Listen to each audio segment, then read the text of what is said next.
Hi everyone, so today I've decided that the video today could be a baking video. I love baking and sometimes it doesn't turn out the way it should be, but let's give it a try. So today I'll be making chocolate chip cookies. As you can see, I have a picture of what it should look like.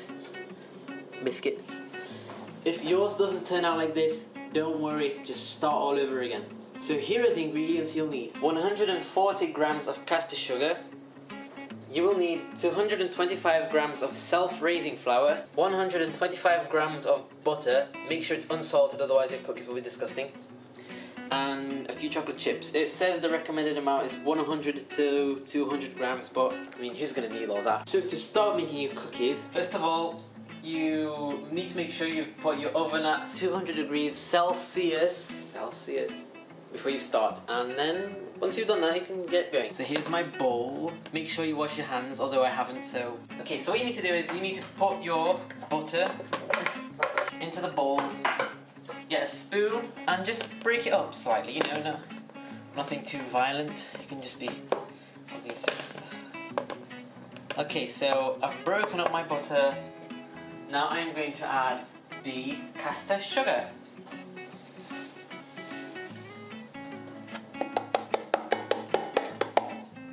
All of it. Okay, now just mix it in a little bit more. One more tip, to make sure the butter breaks up easily, leave it at room temperature for quite a while. I mean, obviously, as you can see, I haven't done that, so the butter is having trouble breaking up. So yeah, there we go. That's good enough. Now I need to place one egg, which I think I mentioned. If I haven't mentioned, then it'll probably be in the description below.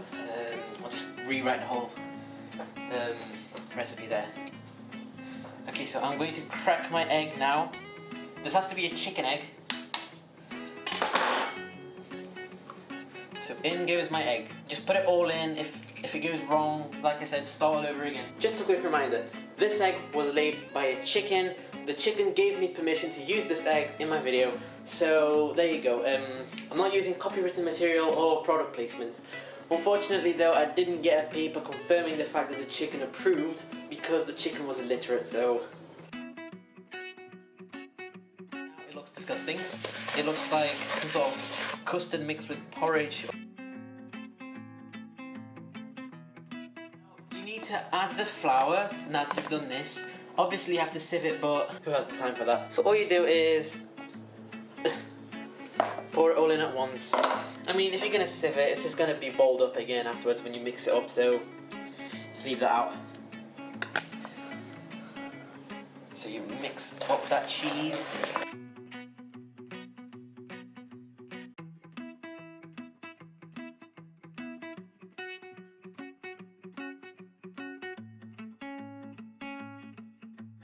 You just want to keep on doing that until everything's been combined well, and then you'll add your chocolate chips.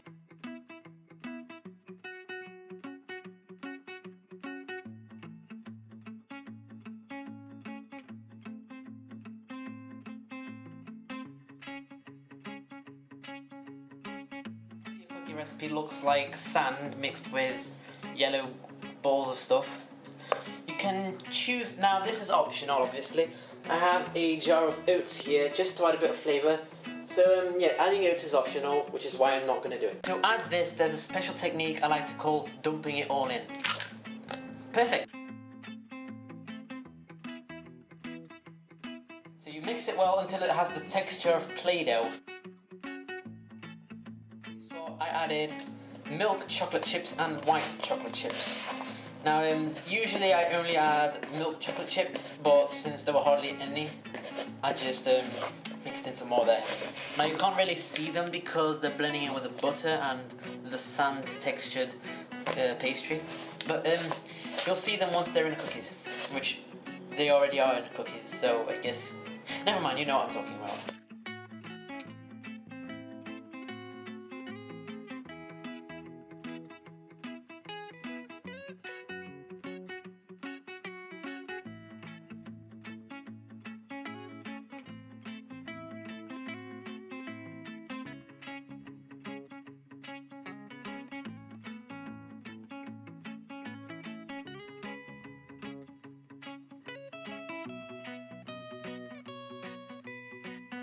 Now, if you're wondering why I'm using my hands, which you've probably been wondering for quite some time now, is because I don't have a whisk, an electronic whisk, so you know, that's another one of my problems that I forgot to solve before I started this.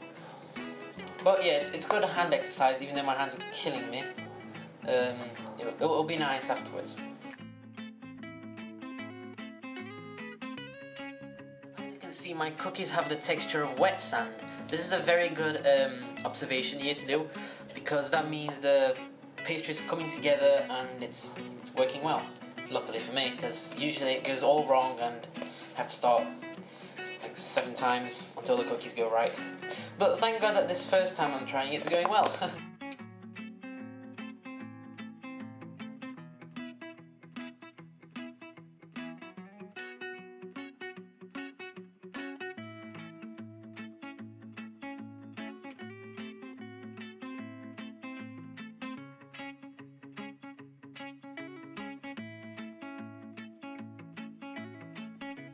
See, everything is coming together nicely to form one solid piece of pastry.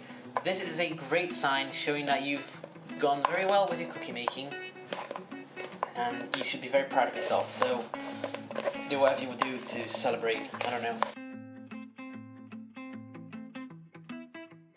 So now that it's like this, you just scrape off the excess from the spoon. If you're a perfectionist like me, you will want to scrape everything off the spoon. Like, leave the spoon so clean you won't need to wash afterwards. I mean, it takes a while to get the spoon immaculacy clean, so is immaculacy even a word? I don't know, but if it isn't, I'm just wordplaying. Once you've finished mixing your pastry, make sure you bowl it up into this. Now, this is the texture it's not moving. Yeah. So this is the texture your pastry should have. It shouldn't be runny, so you don't pour it, because otherwise your biscuits will be disgusting and burnt and crispy.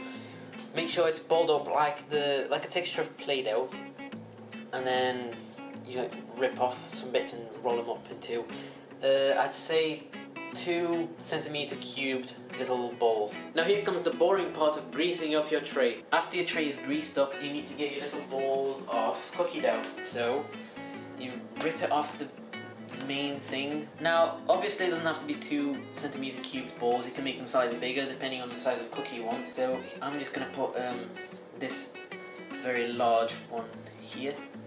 Now you need to put them away from the base, otherwise it will spread and the cookie will stick to the tray.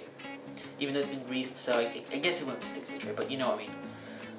So you get another one and just keep doing this until your tray is full.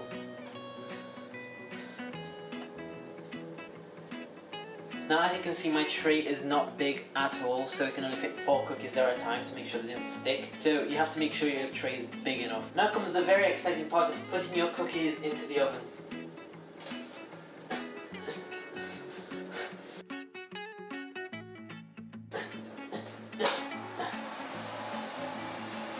Which one, quick!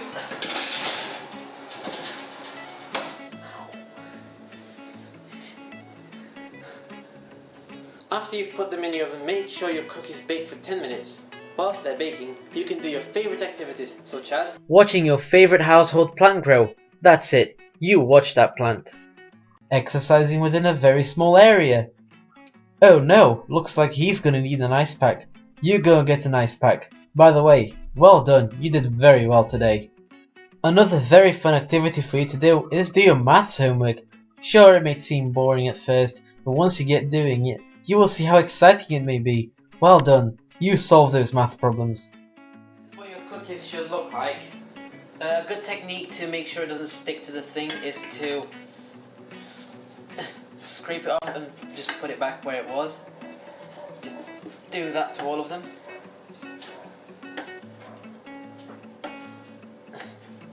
Now, I'm not actually sure if this is necessary, but I do it anyways. So that's what your cookies should look like. If you have a lot more pastry like I do here, you can do the same process again with the tray, grease it up, put biscuits there, and it will just keep going. So like I said, do it for roughly 10 minutes. Your pastry should have the texture of Play-Doh, and you just grab a piece, ball it up and put it in the tray. So that's how you make chocolate chip cookies. Thank you so much for watching my video. I am now going to enjoy these delicious cookies, which are still warm to the touch, and they are soft on the inside and crunchy on the outside. If you enjoyed my video, you can give it a like. Obviously you don't have to because it's your opinion. If you enjoy the videos that I make, press the subscribe button. I upload videos randomly throughout the week. If you want to see more baking or any cooking videos, just write in the comments below and I'll look at your requests. Again, thank you so much for watching my video. I enjoyed making these cookies a lot, and now I'm going to enjoy eating them.